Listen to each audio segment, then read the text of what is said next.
that half-assed FFB/drifting guide I made a while back seems to have helped quite a few people out, and I noticed a handful of you subscribed as well. Thank you, I certainly wasn't expecting that. I'd also like to thank those who've recommended my video whenever they came across someone who needed help. You know who you are. Anyway, since my guide was aimed at beginners, I realized some of you may not be aware of some of the better mods that exist out there, so I decided to go over some of my personal favorites. In this video I'll be focusing on Toge tracks only, and you may also notice that I didn't include any of the longer tracks. This is not to say they are bad, as there are many good ones. I just prefer the shorter ones as I tend to zone out of the longer ones and get bored fairly easily. それでは早速紹介していこう。第5位 Kicking it off at number 5 is Saka no Touge Toge.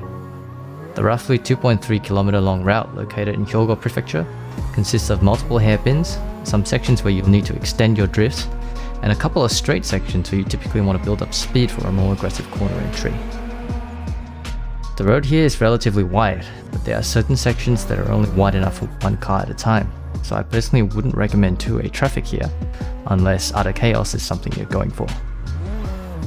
It's also the steepest road out of the bunch, so you will need a good bit of power to get you through the uphill, along with some grippy tires and balls of steel if you're going to attempt the downhill, which is generally not run in real life unless you're a bit sick in the head. You'll probably want a handbrake too, makes life much easier. This is a relatively advanced course, so unless you enjoy crashing and crashing and crashing over and over again, beginners should stay clear of this one.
Dai 4位 Popularized by its appearance in Initial D is the Todo School's home course in Tochigi Prefecture. Hakugahara is a mix of both uphill and downhill sections in both directions. The drift layout is actually only a short section of the entire course, split into two. It measures roughly 2.3 kilometers in length and consists of steep consecutive hairpins, an S section, and a couple of short straights. It is relatively wide, but people generally run one way at a time, because it can get a little sketchy at some corners, particularly the hairpins. In real life, the south section is only for uphill runs, as the downhill is too dangerous, while the north section is for both uphill and downhill.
第3位.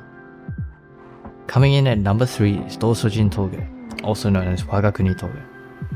Located in Ibaraki Prefecture, the roughly 1.3 km long route is known for its never-ending air corners, which when combined with a couple of long corners and hairpins near the start and finish, makes this the perfect route for tandem practice without the need of a handbrake. Though the uphill is relatively steep, so you will need a car with some power to get through sideways. The road is also wide enough to allow for a good two-way traffic experience. I highly recommend this one for beginners.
Located at the border between Tokyo and Kanagawa Prefecture, Otarumi Toge is a 2.7 km stretch that is mostly limited to its Kanagawa section, with only the starting area crossing the border into Tokyo.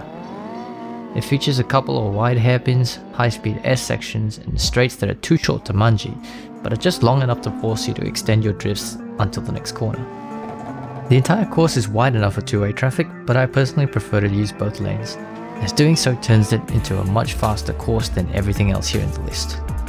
That said, I do try to keep to the left lane at the divider section in the middle of the course for start points.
Finally, topping the list as my personal favorite is none other than Hayato Toge.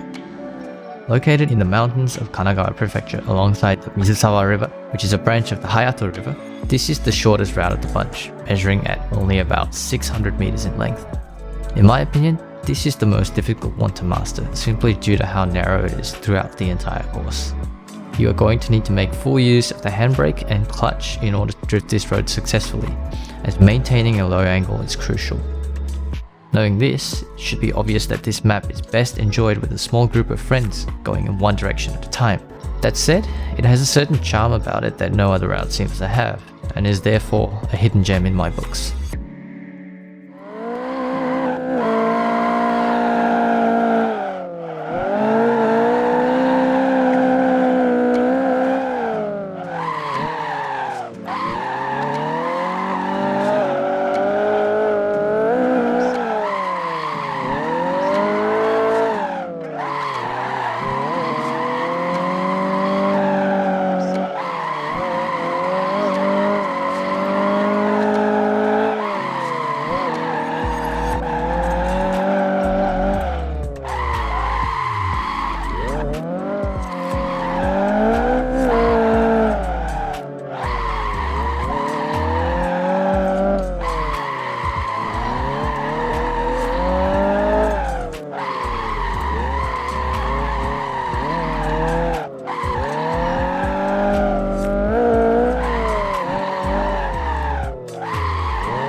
And that pretty much wraps up this video.